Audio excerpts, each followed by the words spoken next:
Deutsch lernen durch Hören. Passkontrolle. Walter will verreisen. Nach Peru wollte er schon immer. Seit seiner Jugend ist das sein großer Traum. Jetzt hat er endlich genug gespart und kann die Reise antreten. Auch mit 65 kann man sich noch einen Lebenstraum erfüllen. Heute ist es endlich soweit. Walter steht in der Warteschlange am Flughafen. Viel Gepäck hat er nicht dabei. Ein Rucksack mit Wäsche zum Wechseln und ein paar Kosmetikartikeln reichen ihm. Ich kann noch vor Ort kaufen, was ich benötige. In Peru braucht man ohnehin nicht viel. Meine Medikamente sind wichtig, aber die habe ich immer in meiner Umhängetasche dabei. Es dauert lange, bis Walter endlich an der Reihe ist. Die Kontrolleure sind heute besonders gründlich. Jeden zweiten Passagier bitten sie zur Seite und durchsuchen ihn.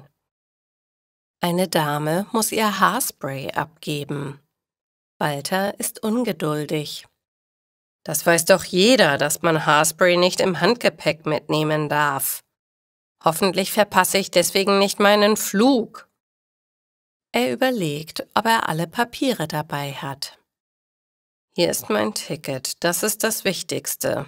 Und mein Pass. Wo ist mein Pass? Mein Gott, ich kann den Pass nicht finden. Walter wird nervös. Gleich ist er dran. Er sucht den Pass in seinem Rucksack. Dort ist er nicht. Vielleicht in der Umhängetasche? Nein, da sind nur seine Medikamente drin. Walter schluckt eine Beruhigungstablette. Ich muss den Pass finden. Ich weiß, dass ich ihn zu Hause noch in der Hand hatte. Aufgeregt durchsucht Walter den Rucksack ein zweites Mal. Sein Pass ist verschwunden. Jetzt ist Walter ganz vorne angekommen. Kann es sein, dass sein Traum doch nicht in Erfüllung geht? Hat er seinen Pass verloren? Muss er die Reise in letzter Sekunde abbrechen? Der Kontrolleur bittet Walter um seine Dokumente. Hier ist mein Ticket, aber ich kann meinen Pass nicht finden. Was soll ich jetzt machen? Der Kontrolleur schaut Walter verwundert an. Dann lacht er. Einen Moment, darf ich mal? Er nimmt Walters Hut. Da ist er ja. Jetzt muss Walter auch lachen. Ach du meine Güte, jetzt erinnere ich mich. Ich hatte ihn in die Hutkrempe gesteckt, damit ich ihn nicht vergesse. Ohne Hut gehe ich nicht aus dem Haus. Jetzt lachen auch die anderen Reisenden. Aber das stört Walter nicht. Er ist froh, dass er endlich ins Flugzeug steigen darf. Seine Traumreise kann beginnen.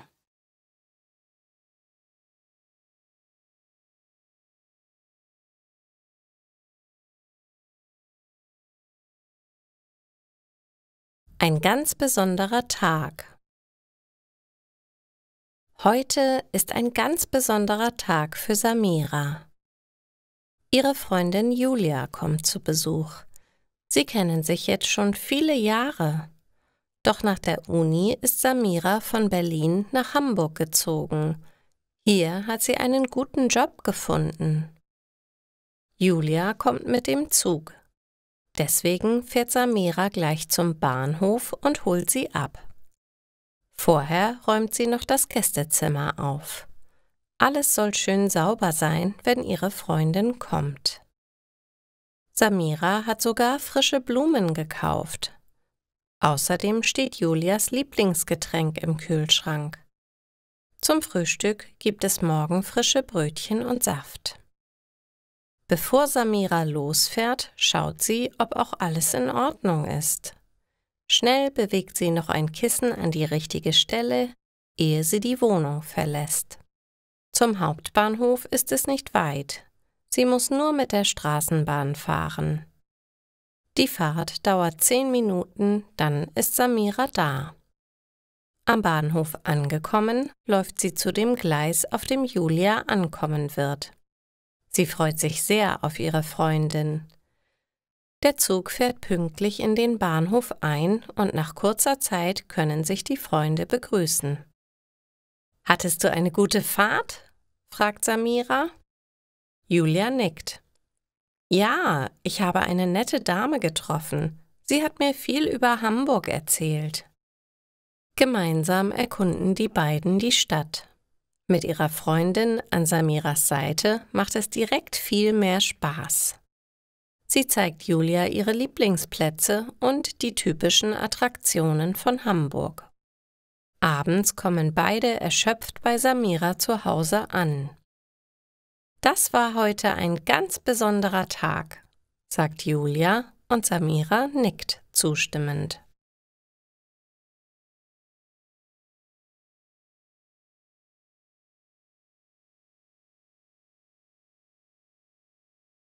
Junge Mutter. Melli ist 17 Jahre alt. Sie geht in die 10. Klasse. Im Sommer wird sie ihren Realschulabschluss machen. Danach möchte sie auf ein Gymnasium gehen. Dort will sie Abitur machen. Anschließend kann sie studieren oder eine Ausbildung beginnen. Das weiß Melli noch nicht genau. Sie hat noch 3 Jahre Zeit zum Überlegen. Heute geht es Melli nicht gut. Sie ist seit Tagen sehr müde. Und jetzt ist ihr auch noch übel. Ihre Mutter macht sich große Sorgen. »Melli, bitte geh heute zum Arzt. Du musst dich untersuchen lassen.« Als Melli vom Arzt zurückkommt, redet sie kein Wort. Sie geht gleich auf ihr Zimmer. Ihre Mutter klopft an die Tür. »Melli, was ist denn los? Was hat der Arzt gesagt?« Doch sie hört nur, dass Melli weint. Vorsichtig öffnet die Mutter die Tür. Melli liegt auf ihrem Bett. »Was ist denn los?« Melli sagt nichts, aber sie gibt ihrer Mutter ein kleines blaues Heftchen. Auf dem Umschlag steht »Mutterpass«. Mellis Mutter weiß Bescheid. Melli ist schwanger. Sie bekommt ein Kind. »Ach, Melli, der Zeitpunkt ist aber sehr ungünstig.« Sie möchte ihrer Tochter keine Vorwürfe machen. Aber die Planung für Mellis Zukunft muss jetzt ganz neu überlegt werden. Melli weint immer noch. »Jetzt ist alles aus!« Die Mutter setzt sich zu Melli auf das Bett. Sie nimmt ihre Tochter in die Arme. »Nein, Melli, es ist nicht alles aus. Wir müssen nur neu planen. Den Abschluss im Sommer schaffst du auf jeden Fall. Das Baby kommt ja erst im September. Du kannst dich dann 1 Jahr ganz in Ruhe um das Kind kümmern. Ich helfe dir dabei. Und danach machst du die Schule weiter wie geplant. Ich arbeite nur vormittags. Wir finden einen Platz in einer Krabbelgruppe. Da werden kleine Kinder betreut. Andere schaffen das doch auch. Was sagt denn dein Tom dazu?« »Ach, der Tom, mit dem habe ich letzte Woche Schluss gemacht. Ich bin jetzt ganz alleine.« »Nein, Melli, du bist gar nicht alleine. Ich bin für dich da. Und es gibt vom Staat ganz viele Angebote für junge Mütter. Wir trinken jetzt erst einmal einen Tee und dann schauen wir im Internet nach, was unsere Stadt für Hilfe anbietet. Es wird alles gut. Und ich werde bald Oma. Das ist doch eigentlich auch ein Grund zum Freuen.« Fortsetzung folgt.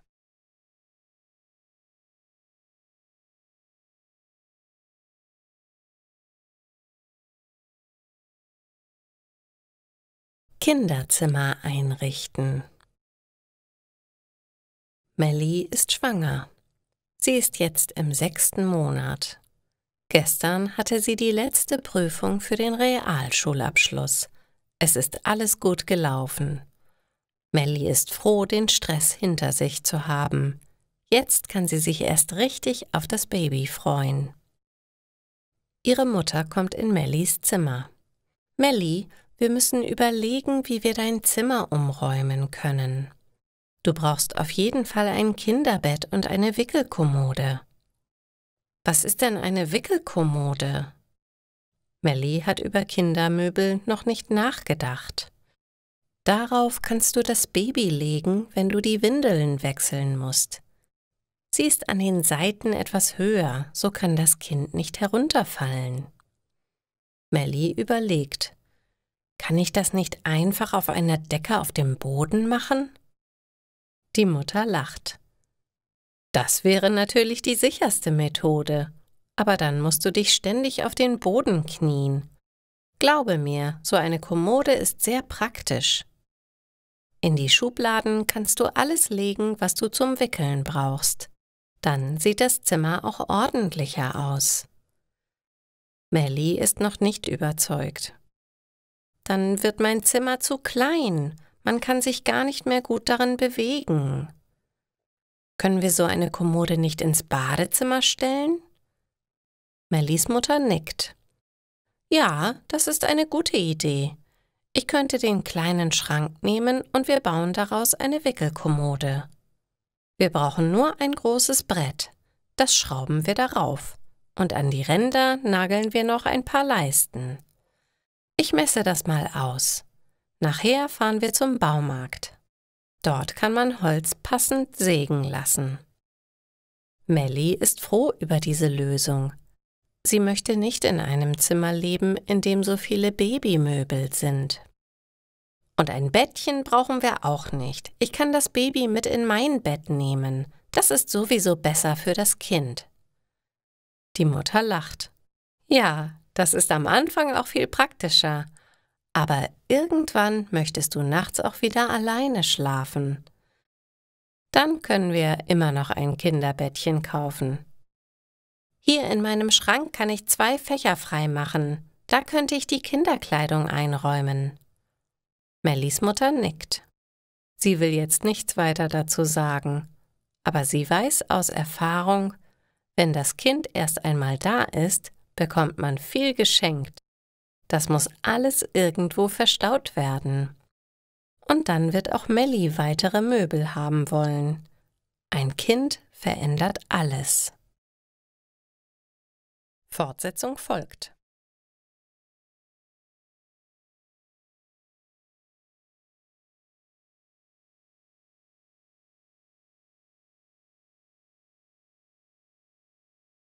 Melli mietet eine Garage. Melli hat ihr Baby bekommen. Es ist ein Mädchen und heißt Isa. Ihre Freundinnen kommen oft zu Besuch. Jede bringt Geschenke mit. Bald hat Melli Kinderkleidung in jeder Größe. Auch Spielzeug, Kuscheltiere und kleine Möbelstücke. Sogar ein Dreirad steht schon in Mellis Zimmer. Es ist mir hier alles viel zu eng. Die meisten Sachen kann Isa jetzt noch gar nicht anziehen oder benutzen. Fred hat mir gestern noch gesagt, dass er ein Fahrrad mitbringen will. Wo soll denn das alles hin? Die Mutter überlegt. Unser Keller ist voll, da passt nichts mehr hinein. Ich fürchte, wir müssen eine Garage mieten. Melli fragt, aber ist das nicht viel zu teuer? Das werden wir sehen. Schau doch mal in die Kleinanzeigen. Manche Menschen haben kein Auto und brauchen ihre Garage nicht. Vielleicht vermietet jemand in der Nähe seine Garage. Das wäre die beste Lösung. Isa schläft gerade. Daher kann Melli in Ruhe im Internet nach Vermietungen suchen. Sie hat Glück. In der Nebenstraße ist eine Garage frei. Sie ruft den Besitzer an. Er ist ein netter Mann. Ja, die Garage ist noch frei. Sie kostet im Monat 50 €. Möchten Sie sie mal ansehen? Melli freut sich. 50 € Miete ist gut. Ich komme gleich vorbei. Mellis Mutter passt auf Isa auf. Sie wollen die Kleine nicht wecken. So kann Melli sich in Ruhe die Garage ansehen. Die Garage ist groß und sauber. Hier kann Melli alle Dinge lagern, die sie im Moment nicht benötigt.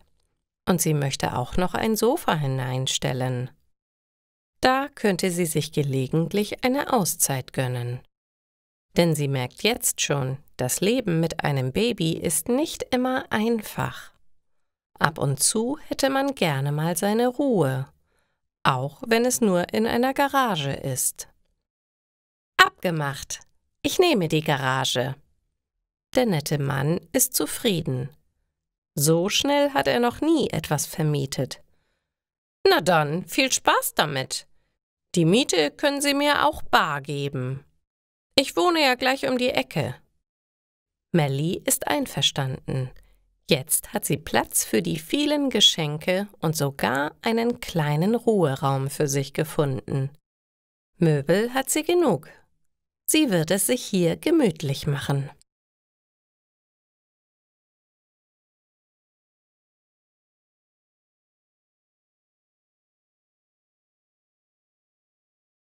Eine Mütze stricken. Lia ist zum ersten Mal in einem Wollgeschäft. Hier gibt es sehr viel Wolle in ganz verschiedenen Farben. Mit Wolle kann man Pullover, Schals oder Mützen selbst stricken. Lia findet das richtig cool und möchte es jetzt auch versuchen. Bald ist Weihnachten und ihre beste Freundin Tamara möchte eine rote Mütze haben. Deshalb möchte Lia eine rote Mütze für Tamara stricken. Sie schaut lange in dem Laden. Es gibt dicke und dünne Wolle. Sie denkt nach. Dann sucht sie eine rote, dicke Wolle aus. Es ist sehr weich und auf dem weißen Papier steht 100% Baumwolle. Das ist sicher sehr warm. Jetzt muss Lia noch eine Stricknadel kaufen, sonst kann sie ja gar nicht stricken. Aber welche Nadel braucht sie denn? Hier gibt es Größe 3 bis 7. Lia weiß es nicht. Da kommt eine Mitarbeiterin und sagt: »Hallo, kann ich Ihnen helfen?« Lia nickt und lächelt. »Ja, bitte, ich möchte mit dieser roten Wolle eine Mütze stricken. Welche Stricknadel brauche ich dafür?« Die Mitarbeiterin nimmt die rote Wolle und schaut auf das weiße Papier. »Hier steht 4, das heißt, du brauchst eine Stricknadel mit der Größe 4«, sagt sie.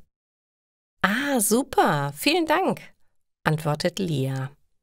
Sie nimmt eine Stricknadel in Größe 4 und geht zur Kasse. Dann geht sie nach Hause. So, jetzt kann sie ja anfangen. Aber Lia hat keine Ahnung, wie sie eine Mütze stricken soll. Also schaut sie auf YouTube. Es gibt viele Videos, die zeigen, wie man eine Mütze strickt. Sie sucht sich ein Video aus. Es ist sehr schwierig. Lia muss 5-mal wieder anfangen, weil sie immer wieder Fehler macht. Aber Übung macht den Meister, sagt sie und macht weiter. Es dauert sehr lange, aber es macht auch Spaß. Nach ein paar Stunden ist Lia endlich fertig. Sie hat eine Mütze gestrickt. Tamara wird sich sicher freuen. Jetzt möchte sie noch mehr stricken. Vielleicht einen Schal für ihren Vater? Oder Handschuhe für ihre Mutter? Lia hat ein neues Hobby gefunden.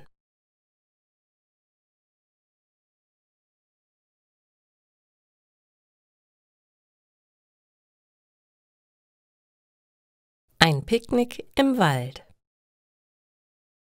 Es ist heute ein schöner Sommertag. Miriam und Pavel wollen einen Ausflug mit dem Fahrrad machen. Miriam schlägt vor, durch den Wald zu fahren. Dort ist es nicht so heiß und wir können ein Picknick im Wald machen. Pavel findet die Idee sehr gut. Die beiden haben heute nämlich Jahrestag. Sie bereiten alles für ein schönes Picknick vor. Es gibt kleine, belegte Brote. Pavel schneidet noch Obst in Stückchen. Es gibt Äpfel, Erdbeeren und Weintrauben. Miriam packt das Essen in kleine Boxen, die sie in ihren Rucksack packt. Dann fahren die beiden los. Es ist sehr schönes Wetter und es sind sehr viele Menschen unterwegs. Sie müssen ein bisschen weiterfahren, bis sie einen schönen Baum sehen. »Schau mal, Pavel, unter dem Baum können wir picknicken«, sagt Miriam. Pavel nickt und sie halten an. Gemeinsam schieben sie ihre Fahrräder über die kleine Wiese und stellen sie dann neben dem Baum ab. Miriam holt eine Decke aus ihrem Rucksack und breitet sie auf der Wiese aus. Gemeinsam setzen sie sich hin. Der Baum bietet den beiden Schatten und sie ruhen sich einen Moment aus, bevor sie das Essen auspacken. Pavel hat Plastikgeschirr mitgebracht, damit bei der Fahrt nichts kaputt geht. Sie essen gemeinsam und genießen den schönen Tag. Als die Sonne untergeht, brechen sie wieder auf. Pavel pflückt vorher ein paar Blumen, die auf der Wiese wachsen. Er gibt sie Miriam, die sich sehr freut. »Wir können ja beim nächsten Jahrestag wiederkommen«, sagt Miriam. »Das ist eine tolle Idee«, antwortet Pavel.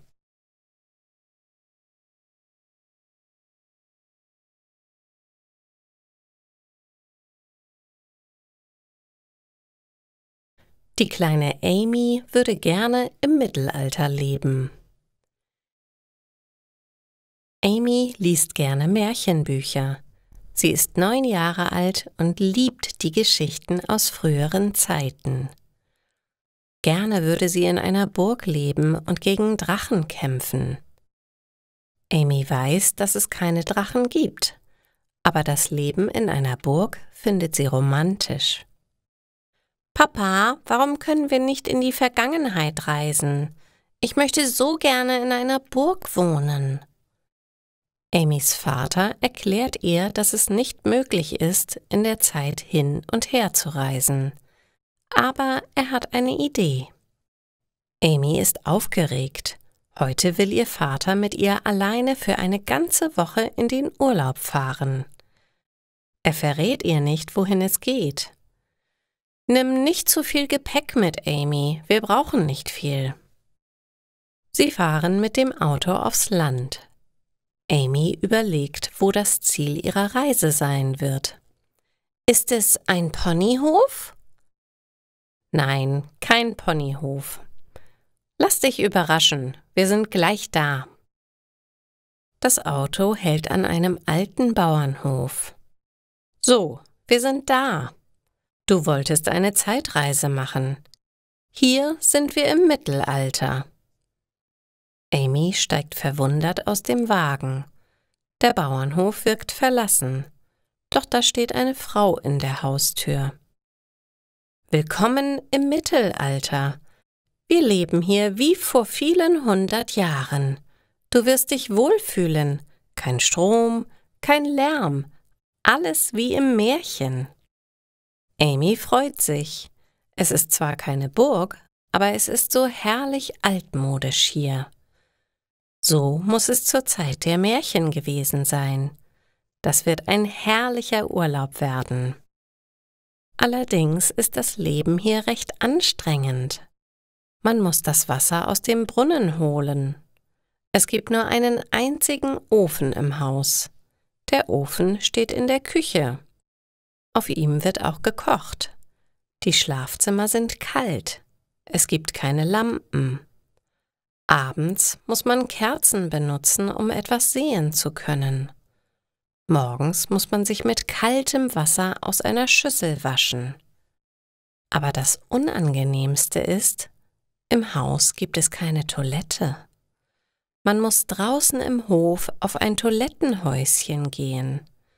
Das findet Amy nachts sehr unheimlich. Nach 3 Tagen sehnt sich Amy nach ihrem gewohnten Lebensstil. »Ach Papa, das ist kein schöner Urlaub.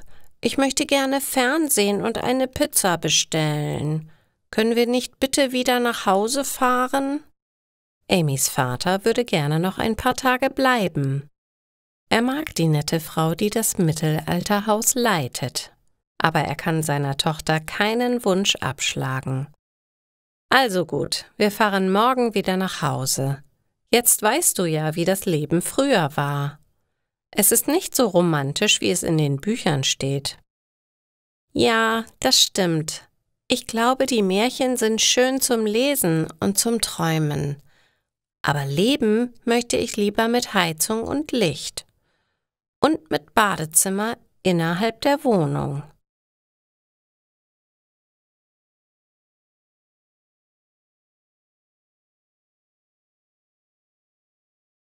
Ein Bankkonto eröffnen. Franzi und ihre Mutter fahren heute zu der Bank.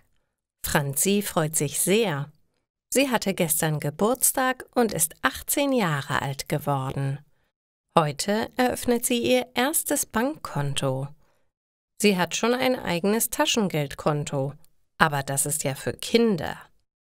Mit einem richtigen Bankkonto wird sie sich wirklich erwachsen fühlen. Franzi und ihre Mutter laufen zusammen in die Bank. Das Gebäude ist sehr modern.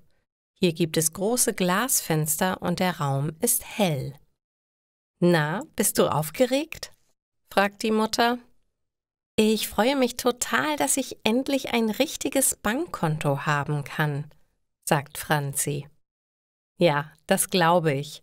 Aber wenn du ein eigenes Bankkonto hast, musst du auch anfangen, selbst auf dein Geld aufzupassen.« Franzi lächelt.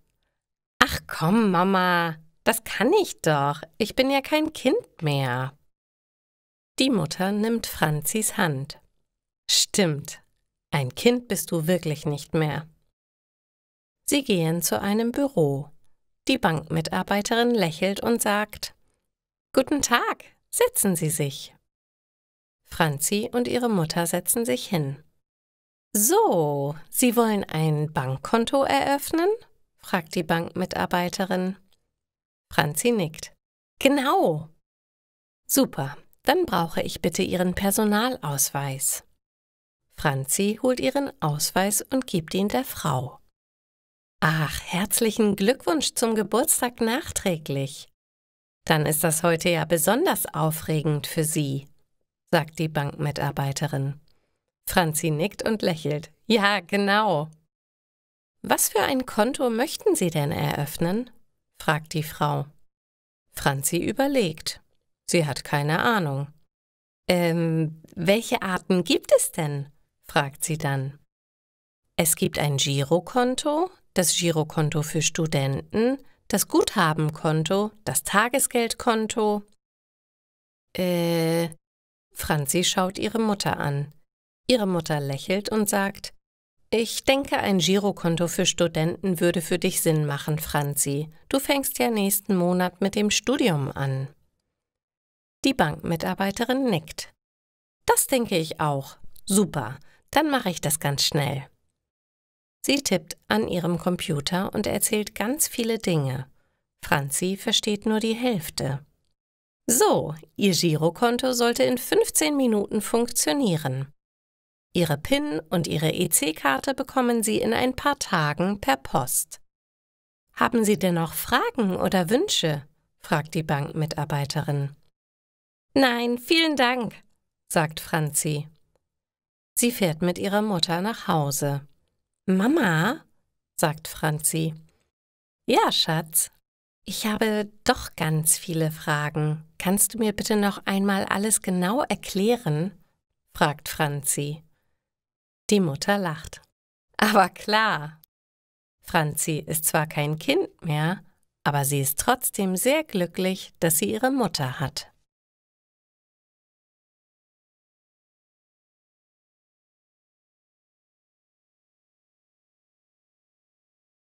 Ein neues Angebot.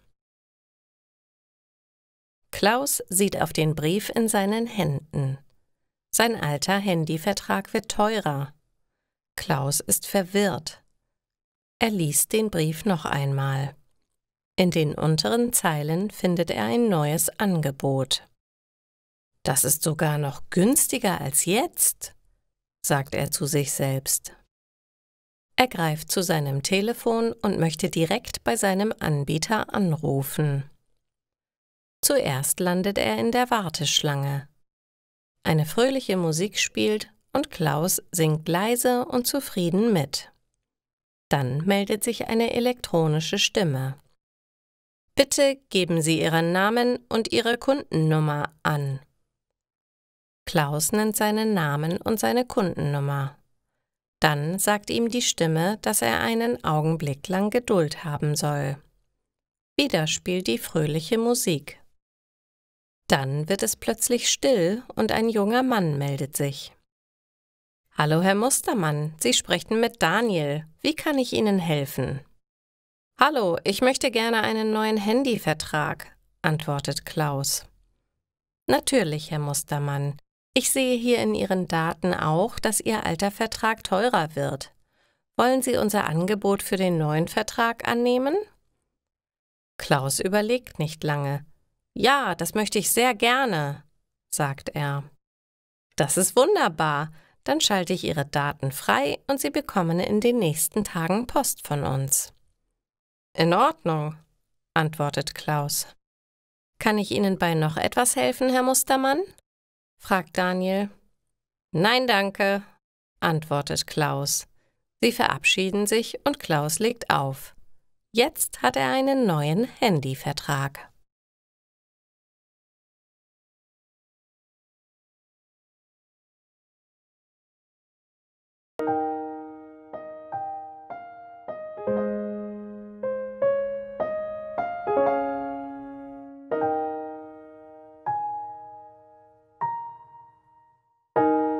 Du bist so wild wie das Meer, so stürmisch wie der Wind. Du bist einfach unglaublich und manchmal wie ein Kind. Du bist wie ein Regenbogen, so facettenreich. Manchmal wie Blitz und Donner und an der Sonne gleich. Das bist du, das bist immer wieder du. Das bist du, du bist ohne Was und Ruhe. Das bist du, jetzt mein Leben so in Schwung. Das bist du, du hältst unsere Liebe jung. Du bist das Salz in meiner Suppe, die Paprika so scharf. Du bist süß wie Schokolade, manchmal bitter, manchmal zart. Du bist manchmal wie ein Kaktus, fährst deine Stacheln aus. Doch auch das lieb ich an dir, denn das macht dich eben aus. Das bist du, das bist immer wieder du. Das bist du, du bist ohne Was und Ruhe. Das bist du, jetzt mein Leben so in Schwung. Das bist du, du hältst unsere Liebe jung. Das bist du,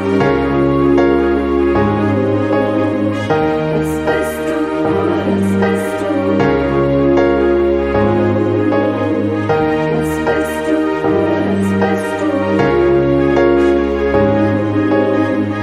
das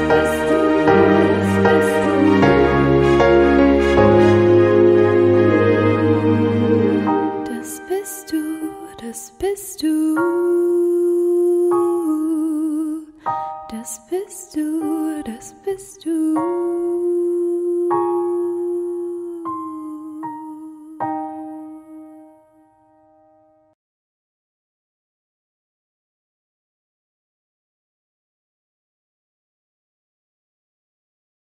Eine Alleinreise ins Ausland. Frank fährt das erste Mal allein ins Ausland. In ein paar Wochen trifft er sich mit einer Freundin in Frankreich. Vorher fährt er aber noch ein paar Tage allein durch die Schweiz.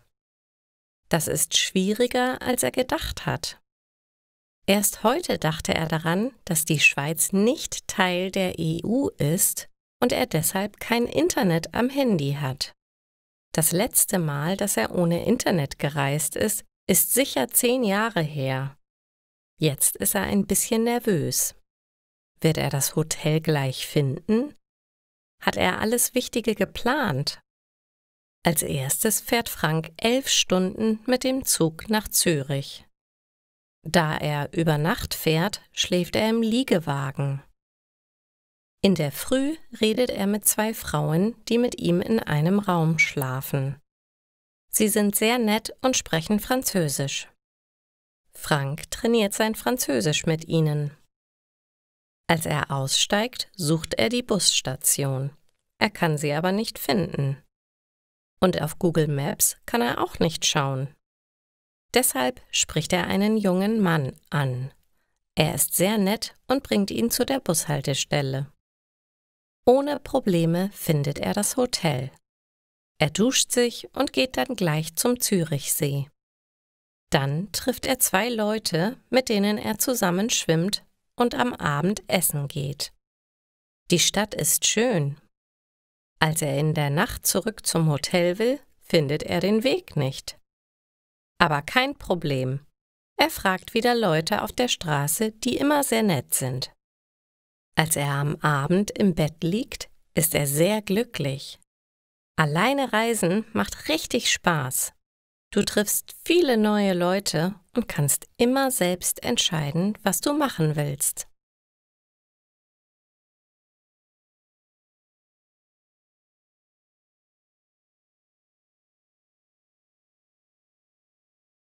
Ein Zimmer im Studierendenwohnheim.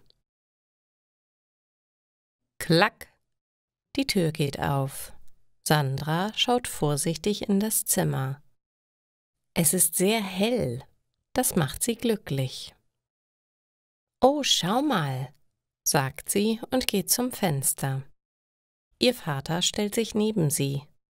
»Ein schöner Ausblick auf die Stadt.« »Ja«, sagt Sandra und lächelt. »Das ist wirklich sehr schön.« Sie guckt in dem Zimmer herum. Es ist ein kleines Zimmer, aber es passt alles hinein. Ein Bett, ein Kleiderschrank und ein Schreibtisch. Am Eingang ist eine Küchenzeile mit einem kleinen Kühlschrank. »Das ist doch super«, sagt Sandras Vater. »Ja, mir gefällt es sehr gut. Es ist auch sauber.« Ihr Vater nickt. »Stimmt.« Sandra schaut in das kleine Bad. Hier gibt es eine Dusche und eine Toilette. Perfekt. »Mehr brauche ich nicht«, sagt sie zufrieden. Der Vater legt Sandra seine Hand auf die Schulter. »Das ist wirklich sehr schön, Sandra. Das freut mich sehr.« »Mich freut das auch. Ich hoffe, dass die anderen Studenten auch nett sind.« »Das sind sie sicher. Du wirst sicherlich viele Leute hier im Wohnheim kennenlernen«, sagt der Vater. »Ja, es gibt auch Gemeinschaftsräume, wo man Tischtennis spielen kann«, antwortet Sandra. »Das ist sehr cool. Und was gibt es sonst in diesem Studierendenwohnheim?«, fragt Sandras Vater. Sandra sagt, es gibt eine große Gemeinschaftsküche unten im Erdgeschoss. Daneben gibt es einen großen Raum. Da kann man Partys machen. Das hätte ich auch gern in meiner Studentenzeit gehabt. Sie lachen. Danach fangen sie an, Sandras Sachen in das Zimmer zu tragen. Bettwäsche, Klamotten, 3 Koffer und 2 Rucksäcke. »Jetzt sieht mein Zimmer aber sehr voll aus«, ruft Sandra. Plötzlich klopft jemand an der Zimmertür. Sandra macht die Tür auf. Da steht ein Student. »Hi, du bist heute eingezogen, oder?« Sandra lächelt. »Ja, genau. Ich heiße Sandra. Und du?« »Tim. Schön, dich kennenzulernen. Wir gehen später mit ein paar Leuten im Studierendenwohnheim an den See. Möchtest du mitkommen?« fragt Tim. Sandra nickt. »Total gern.« »Ja, super. Dann bis später.« Tim lächelt und geht wieder. Sandras Vater lächelt auch. »Der war ja sehr nett«, sagt er. »Ja, er war wirklich nett. Dann kann ich jetzt meine Sachen einräumen und später alle kennenlernen. Das klingt doch nach einem guten Plan, sagt der Vater. Sie räumen Sandras Klamotten in den Kleiderschrank. Dann beziehen sie das Bett mit Bettwäsche. Sandra legt ihre Ordner und ihren Laptop auf den Schreibtisch. So, das sieht schon einmal besser aus. Ich brauche nur noch einen kleinen Bücherschrank, sagt Sandra. Das können wir nächstes Wochenende bei IKEA besorgen, antwortet der Vater. Sandra lächelt und umarmt ihren Vater. Zum Glück seid ihr nur 1 Stunde mit dem Auto entfernt. Sonst würde ich mich allein fühlen als neue Studentin in einer neuen Stadt. Stimmt, da sind Mama und ich auch sehr froh. Aber allein bist du hier im Studierendenwohnheim sicher auch nicht. Sie lachen wieder.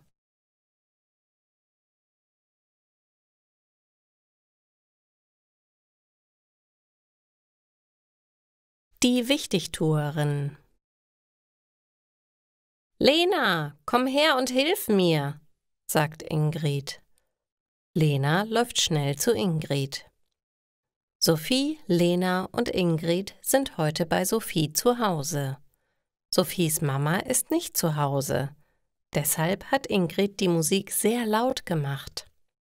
Jetzt möchte sie ihre Haare flechten und sich schminken. Dabei redet sie sehr viel. Und dann hat Jakob mich angeschaut. Er ist so süß, oder? Sagt sie. Lena nickt. Ja, so süß. Aber er gehört mir. Er mag mich sowieso am meisten, sagt Ingrid und lächelt. Ja, auf jeden Fall. Jakob mag dich total, antwortet Lena schnell. Sophie, bring mir die Schminke, sagt Ingrid. Sophie seufzt. Dann holt sie die Schminke aus Mamas Zimmer. Und jetzt ein Kleid, sagt Ingrid. Sophie holt ein Kleid aus ihrem Kleiderschrank. Es ist blau und lang. Auf dem Kleid sind gelbe Blumen. »Oh Gott, das ist ja hässlich. Hast du nichts Besseres?« fragt Ingrid. Sophie holt ein kurzes rotes Kleid aus ihrem Schrank. Ingrid sieht genervt aus. »Igitt, das ziehe ich nicht an. Das nächste Mal gehen wir zu mir nach Hause«, sagt sie. Sophie ist auch genervt. Ingrid war nicht immer so. Aber seit ein paar Wochen ist sie immer so gemein und denkt, sie wäre das Wichtigste auf der Welt. »Sophie, hörst du mir zu? Ich habe Durst!« Sophie schaut Ingrid an. Dann sagt sie, »Dann hol dir Wasser, Ingrid.« Ingrid ist schockiert. »Sei doch nicht so zickig! Lena, dann hol du mir Wasser.« Lena steht auf und möchte in die Küche gehen. Aber Sophie stoppt Lena. »Ingrid, das geht nicht. Du kannst nicht so tun, als ob du unsere Chefin wärst. Wir sind doch deine Freundinnen und nicht deine Helferinnen. Was ist denn los mit dir? Seit Wochen bist du gemein zu uns. Du redest nur über dich. Wir spielen nur das, worauf du Lust hast. Du denkst, dass du wichtiger bist als Lena und ich. Ich finde das nicht in Ordnung.« Jetzt ist es still. Dann sagt Lena leise, »Sophie hat recht. Du bist in letzter Zeit eine Wichtigtuerin. Du denkst nur über dich selbst nach.« Oh nein, plötzlich fängt Ingrid an zu weinen. »Es tut mir so leid. Ich habe gar nicht bemerkt, dass ich gemein bin. Meine Eltern haben sich getrennt und ich bin so traurig, dass ich nur noch darüber nachdenken kann. Ich will keine Wichtigtuerin sein. Ihr seid mir auch wichtig. Bitte verzeiht mir.« Sophie und Lena umarmen Ingrid. Sophie sagt, »Es ist okay, aber bitte sag es uns doch, wenn etwas los ist.« »Okay, mach ich«, antwortet Ingrid. Dann steht sie auf. Und jetzt mache ich uns allen Kakao. Und ihr bleibt bitte sitzen. Die Freundinnen lachen.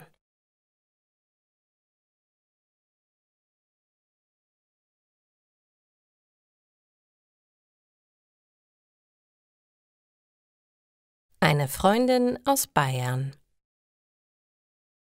Luca sitzt in einem Flugzeug. Er fliegt heute von Paris nach München und besucht eine Freundin. Er freut sich sehr.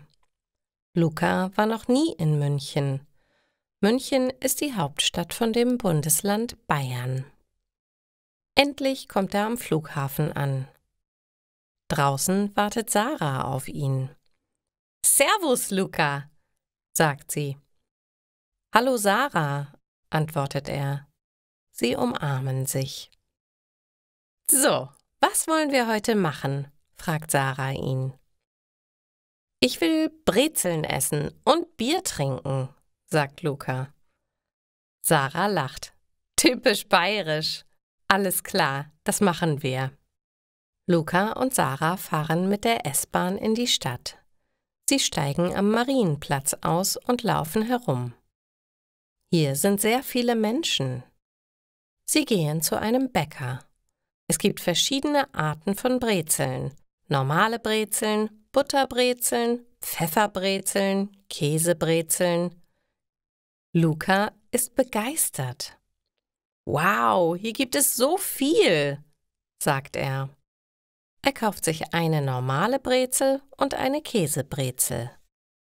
»An Gurten«, sagt die Verkäuferin. Luca weiß nicht, was das heißt und sagt schnell, danke. Sarah lächelt und sagt, das heißt guten Appetit auf Bayerisch. Luca nickt. Ah, okay, cool. Die beiden Freunde gehen jetzt in einen Biergarten. Es ist sehr warm, also können sie draußen sitzen. Sie sitzen auf einer Bank an einem langen Tisch. Sie bestellen sich ein Bier. Es kommt in einem riesigen Glas. »Das ist aber viel«, sagt Luca. »Ja, aber dafür schmeckt es auch sehr gut. Es ist frisch gezapft. Das heißt, es ist frisch«, sagt Sarah. Luca probiert das Bier. Es ist kalt und schmeckt wirklich sehr gut. Sie quatschen lange und trinken ihr Bier. »Was machen wir jetzt?«, fragt Luca. Wie wäre es, wenn wir in den englischen Garten gehen? Das ist ein sehr großer Park hier in München. Da können wir spazieren gehen. Und heute Abend könnten wir in eine Bar gehen.« »Gibt es da bayerische Musik?«, fragt Luca. »Solche Bars gibt es auch, aber ich finde eine normale Bar fast besser«, sagt Sarah und lacht. Luca lacht auch und sagt, »Okay, dann lass uns später in eine Bar gehen. Und morgen möchte ich gern in die Berge gehen und wandern. Möchtest du mitkommen?« Sarah nickt. »Ja klar, es gibt so schöne Natur hier in Bayern. Das wird dir sehr gut gefallen.« Luca lächelt. »Ich glaube, Bayern gefällt mir jetzt schon sehr gut.«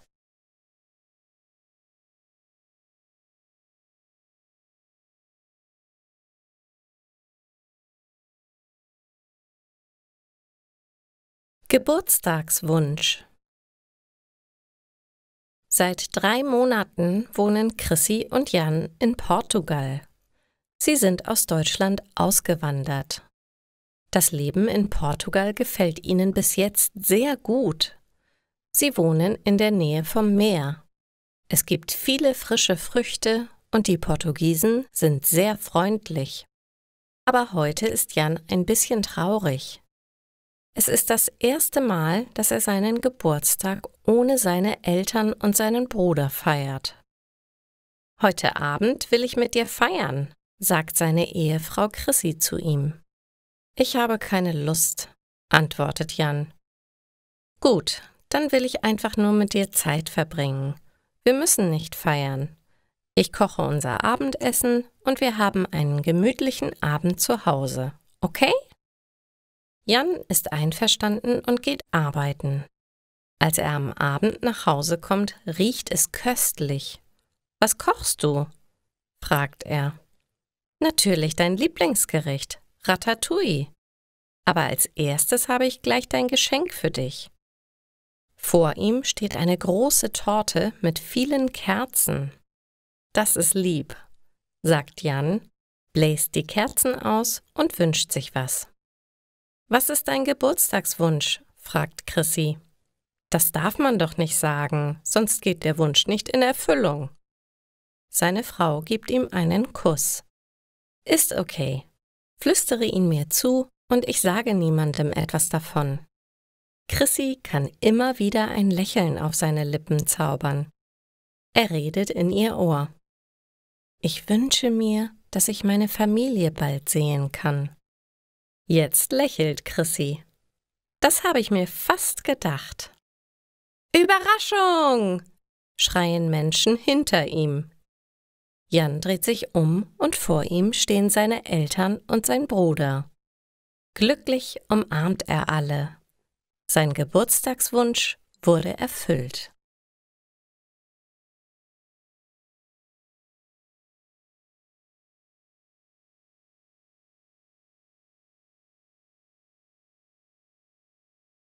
Da ist eine Nummer drauf. Melanie macht heute einen Spaziergang im Wald, um frische Luft zu schnappen und Ruhe zu finden. Da ihre Arbeit sehr anstrengend ist, genießt sie ihren freien Tag besonders. Es ist Herbst und die Sonne scheint. Melanie atmet tief ein und aus. Das ist ja herrlich. Um diese Uhrzeit am Vormittag ist kaum jemand unterwegs. Da sind schon die ersten Pilze. Melanie freut sich. Ich sammle jetzt ein paar Pilze. Dann habe ich nachher ein kostenloses Mittagessen. Melanie nimmt ihr Kopftuch ab. Sie will es als Beutel benutzen. Sie verlässt den Weg und sucht nach Pilzen, die sie kennt. Man muss aufpassen. Manche Pilze sind giftig. Schon bald hat Melanie so viele Pilze gefunden, dass es für eine Mahlzeit reicht. Diesen nehme ich noch mit, dann reicht es. Aber was ist das? Was liegt denn hier? Zwischen den Pilzen findet Melanie einen kleinen roten Geldbeutel. Den hat sicher jemand verloren. Melanie knotet ihr Tuch zusammen, damit die Pilze nicht herausfallen. Sie öffnet den Geldbeutel. Darin befindet sich ein Geldschein und ein kleiner Zettel. Oh, 50 €. Das ist aber viel Geld. Was steht denn auf dem Zettel? Sie schaut sich den Zettel genau an. Da steht eine Nummer drauf. Wenn ich zu Hause bin, rufe ich da an. Bestimmt ist jemand sehr traurig, dass das Portemonnaie weg ist. Melanie macht sich auf den Heimweg. Zu Hause ruft sie sofort die Nummer an. Eine alte Frau meldet sich. »Hallo?« Melanie erzählt, dass sie den Geldbeutel gefunden hat. Die Frau freut sich sehr. »Oh, wie schön! Gestern Abend war ich im Wald auf der Suche nach Pilzen. Dabei habe ich meinen Geldbeutel verloren.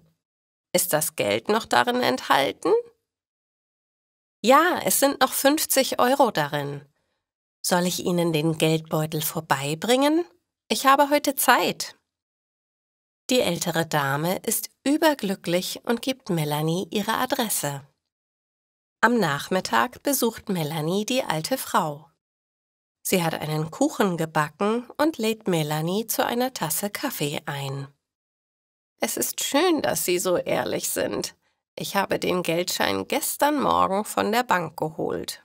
Ich möchte ihn meinem Neffen zum Geburtstag schenken. Er wird morgen 26. In dem Alter ist Geld immer das beste Geschenk.« Melanie nickt. »Ja, das hat meine Oma auch immer gesagt. Sie hatte ein Sparschwein. Da hat sie immer das Restgeld vom Einkaufen reingesteckt. Als ich Geburtstag hatte, hat sie mir die ganze Dose geschenkt. Und für das nächste Jahr hat sie eine neue Spardose genommen. Das ist eine tolle Idee. Das mache ich nächstes Jahr auch. Melanie lacht. Aber nehmen Sie sie besser nicht mit in den Wald. Die Dame lacht mit. Nein, sicher nicht. Sie wird schön hier im Wohnzimmer auf dem Regal stehen bleiben. Aber jetzt lassen Sie es sich schmecken. Ich habe den Kuchen extra für Sie gebacken. Die Daumen drücken. In Deutschland benutzt man diese Redewendung, wenn man jemandem für sein Vorhaben viel Glück wünschen möchte. Arthur schreibt morgen eine wichtige Prüfung. Sein Freund Benjamin will ihm viel Glück für diese Matheprüfung wünschen.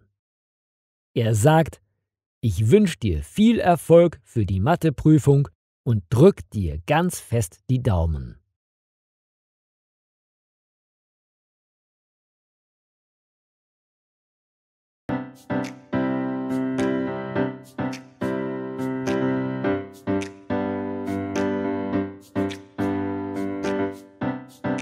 Ich kenn dich von Kopf bis Fuß. Keine weiß so viel über dich. Ich liebe dich genau wie Gott dich schuf. Denn für mich bist du einzigartig. Jemanden wie dich gibt es nicht nochmal. Du hebst dich von all den anderen ab. Du bist so liebevoll und auch loyal. Du bist mein vierblättriges Kleeblatt. Und wenn ich in deine Augen sehe, dann werd ich ein bisschen schwach. Du ziehst mich so sehr an wie ein Magnet, wie du strahlst und wie du lachst. Ich will nie wieder weg von hier, denn ich gehör zu dir, ich gehör zu dir, ich gehör zu dir, ich gehör zu dir,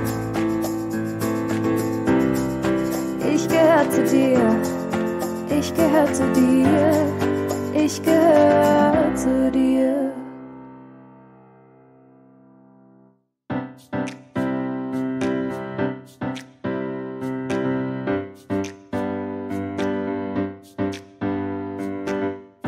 Und die Art, wie du mich so ansiehst, macht meine Knie weich und schwach. Ich weiß nicht ganz, wie mir geschieht. Du bist mein vierblättriges Kleeblatt. Und wenn ich in deine Augen sehe, dann werd ich ein bisschen schwach. Du ziehst mich so sehr an wie ein Magnet, wie du strahlst und wie du lachst. Ich will nie wieder weg von hier, denn ich gehör zu dir, ich gehör zu dir, ich gehör zu dir, ich gehör zu dir, ich gehör zu dir, ich gehör zu dir, ich gehör zu dir. Wenn ich in deine Augen sehe, machst du mich ganz schwach. Du ziehst mich an wie ein Magnet, wie du strahlst und wie du lachst. Ich will nie wieder weg von hier, ich will nie wieder weg, ich will nie wieder weg von hier, denn ich gehör zu dir, ich gehör zu dir, ich gehör zu dir, ich gehör zu dir, oh, ich gehör zu dir, ich gehör zu dir, ich gehör